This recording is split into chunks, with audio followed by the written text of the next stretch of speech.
Bienvenue sur Bulle de Bonheur, le podcast pour prendre le temps d'être heureux. Je suis Raphaëlle de Foucault, chercheuse inconditionnelle de Bulle de Bonheur. Ce podcast est propulsé par 2 minutes de bonheur et publié tous les jeudis.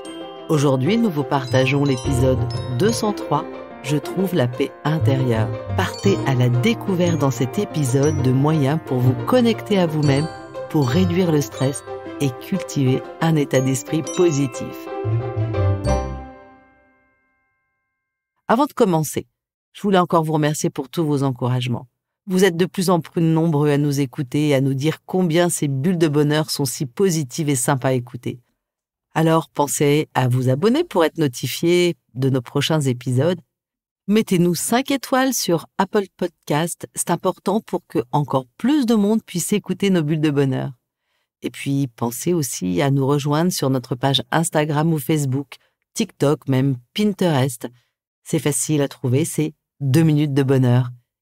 Vous participerez ainsi à notre communauté, mais surtout, vous pourrez y lire et y trouver plein de tips bonheur. Oh là là, mais qu'est-ce que ça me chicote! 7 heures, le réveil sonne. Avant de poser le pied à terre, ma to-do list défile dans ma tête.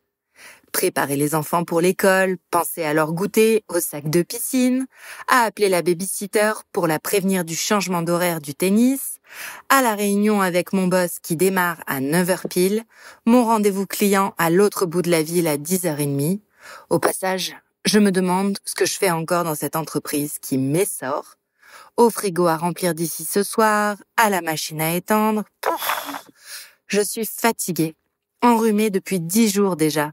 J'ai du mal à voir le positif et mon dos me fait atrocement souffrir dès que j'en fais trop. Et là, ça me chicote. Au fond, est-ce que c'est ça la vie? Être en permanence en tension, à checker ses to-do list?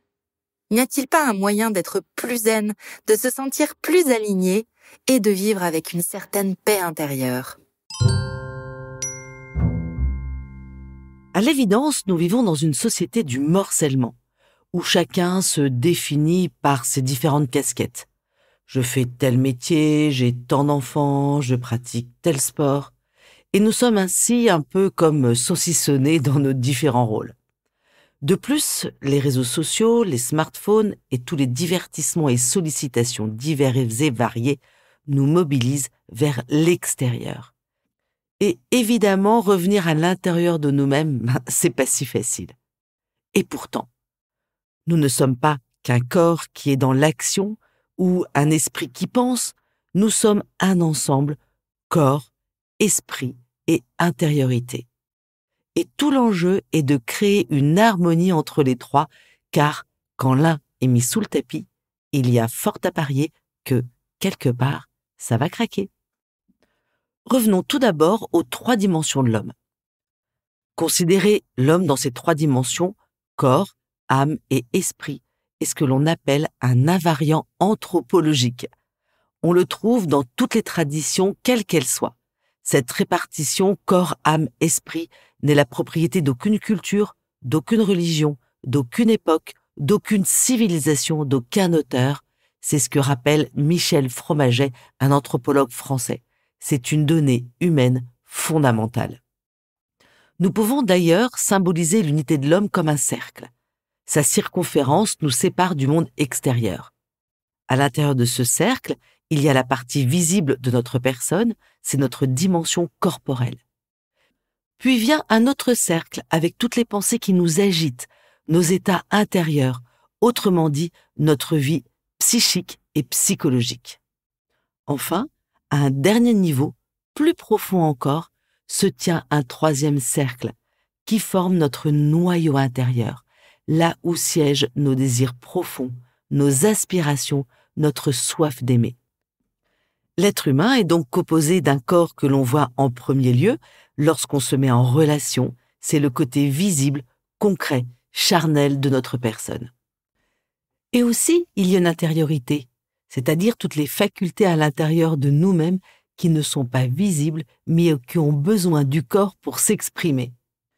Il est impossible de nier que lorsque nous ressentons des émotions ou quand nous vivons des états particuliers à l'intérieur de nous-mêmes, notre corps l'exprime aussi. Si vous êtes content, vous allez exploser de joie. Si vous êtes triste, vous allez verser des larmes. Si vous êtes en colère, vous allez crier, vous allez râler. Et les travaux de MacLean sur le cerveau nous l'ont bien démontré. Lorsque les 3 cerveaux travaillent ensemble, c'est-à-dire le cerveau reptilien pour le corps, le cerveau limbique pour les émotions et le néocortex pour toutes nos pensées, nous sommes en équilibre et nous trouvons la paix intérieure. Et si on parlait d'alignement?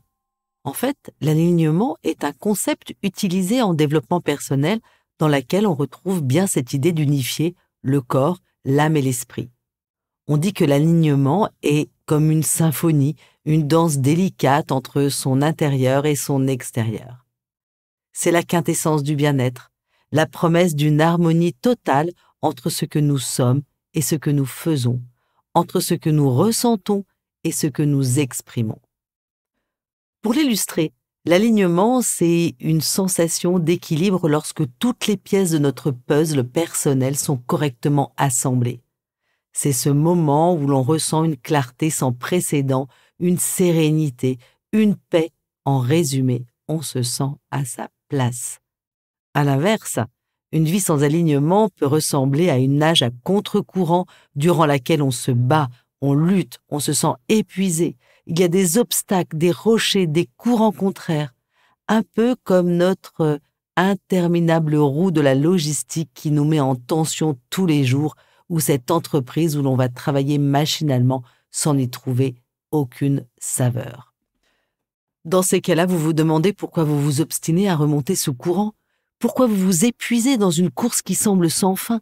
C'est comme si vous aviez abusé de café et l'esprit tourne à 1000 à l'heure sans réelle direction ni but. Car oui, votre corps et votre cœur vous parlent, ils émettent des signaux d'alerte. Et, en plus, plus on tente de les étouffer, plus ils ont tendance à s'exprimer plus fortement. Et ces signaux, vous les connaissez tous. L'irritabilité, l'inquiétude, la tristesse, la fatigue, des maux de tête, des maux de dos, et je pense que vous le savez bien, la liste est longue. En résumé, quand nous ne sommes pas alignés, il y a un décalage entre notre système de valeurs et nos actions. Nous nous sentons perdus, confus, insatisfaits, avec cette impression de tourner en rond, de stagner et de ne pas avancer. Par contre, pour ceux qui ont trouvé cette paix intérieure, figurez-vous qu'il y a un petit endroit dans le cerveau qui s'appelle le précuneus et qui, chez les gens qui sont en paix intérieure, est davantage développé. Ce précuneus est un carrefour entre émotions, besoins de sens et réflexion au service de la paix intérieure. D'un point de vue scientifique, le précuneus a été mis en avant dans des travaux menés par une équipe de chercheurs de l'université de Kyoto et publiés dans la revue Scientific Reports. Ils ont analysé des IRM et identifié une zone du cerveau qui semble particulièrement développée chez les personnes heureuses. Et donc cette zone du cerveau est donc le précuneus. Les individus les plus heureux ont donc tendance à ressentir des émotions positives de manière intense et perçoivent un sens réel à leur vie, et donc ils ont un précuneus plus volumineux que les autres. Cette zone magique prédispose à intégrer à la fois des pensées rationnelles et des émotions. Ainsi, la régulation des émotions et leur prise de conscience est favorisée. En plus, le précuneus intervient dans tous les raisonnements que nous menons sur nous-mêmes. Alors, rien à voir avec le nombrilisme. C'est plutôt une capacité de mobiliser ses propres souvenirs, ses émotions et ses désirs pour former des plans d'avenir. Or, mêler son histoire et avoir des projets ayant un sens est essentiel au bien-être et à la paix intérieure. Allez, je change de regard. Comment reconnaître que vous avez trouvé la paix en vous? Voilà quelques signaux qui peuvent vous indiquer que vous êtes aligné avec vous-même et avec vos aspirations profondes. Parlons tout d'abord de la sérénité qui est un signe de cohérence entre les actes que nous posons et nos désirs intérieurs. En d'autres termes, nos actes traduisent concrètement nos désirs. En effet, quand je me sens bien dans mon travail, que je lui donne du sens, je peux alors m'y consacrer pleinement, sans tiraillement ou grincement. Ça implique donc, avant nos prises de décision, d'avoir pris le temps de réfléchir à ce que nous désirons profondément et poser des jalons pour faire de nos choix un succès. Deuxième idée, retrouver l'harmonie intérieure en nommant ses émotions. Lorsque nous sommes dans la roue du quotidien, nous n'avons pas le temps de nous écouter et parfois nous courons inlassablement. Et le corps, lui, peut commencer à émettre des signaux inquiétants de fatigue. La première chose est de reconnaître ce manque d'alignement en nommant les sentiments qui vont avec. Nous sommes fatigués, exténués, irrités, énervés. Et lorsque nous nommons une émotion, figurez-vous que le cortex préfrontal calme l'amygdale, c'est-à-dire celle qui est responsable de nos émotions dans notre cerveau. Et donc, l'effet des émotions est moindre, ce qui laisse la place pour se connecter et travailler sa paix intérieure. Je vous renvoie tout ça à notre podcast numéro 5, je nomme mes émotions, où j'explique bien tout le mécanisme des émotions. Une autre piste, la prise de recul.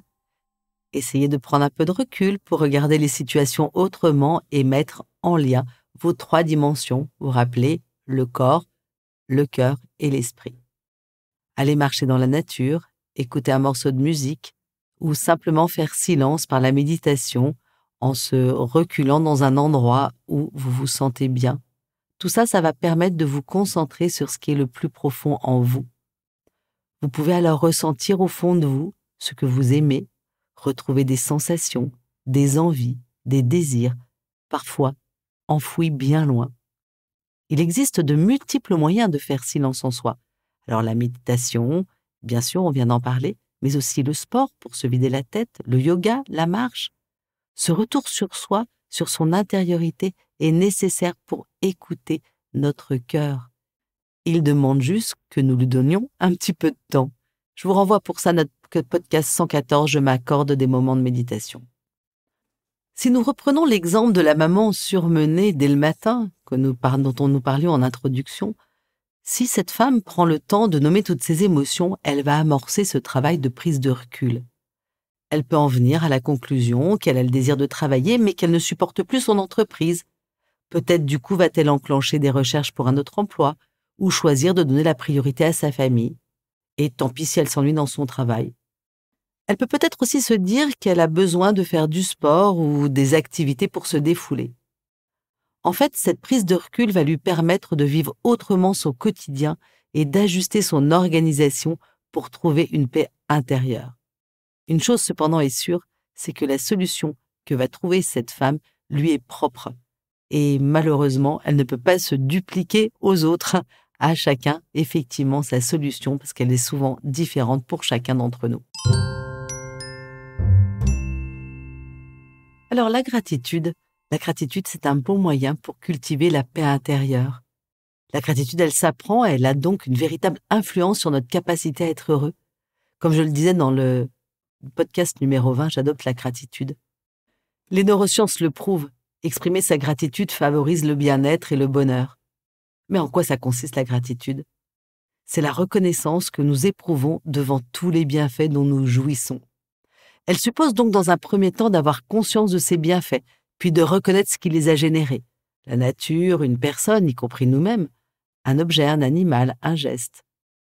La gratitude coupe court au toujours plus, toujours mieux et nous invite à nous centrer sur ce que nous avons.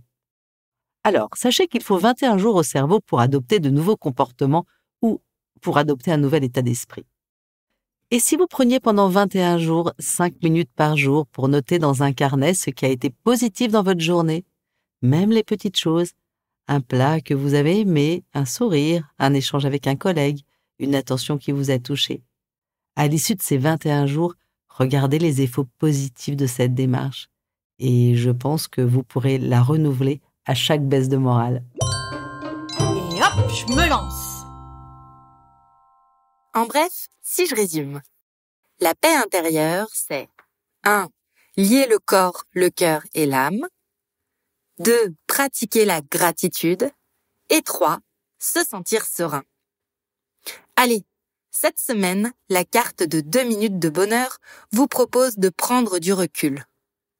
Posez-vous pour faire silence en vous et écouter vos désirs. Et surtout, prenez le temps de savourer. La petite mousse de la semaine nous vient du Dalai Lama.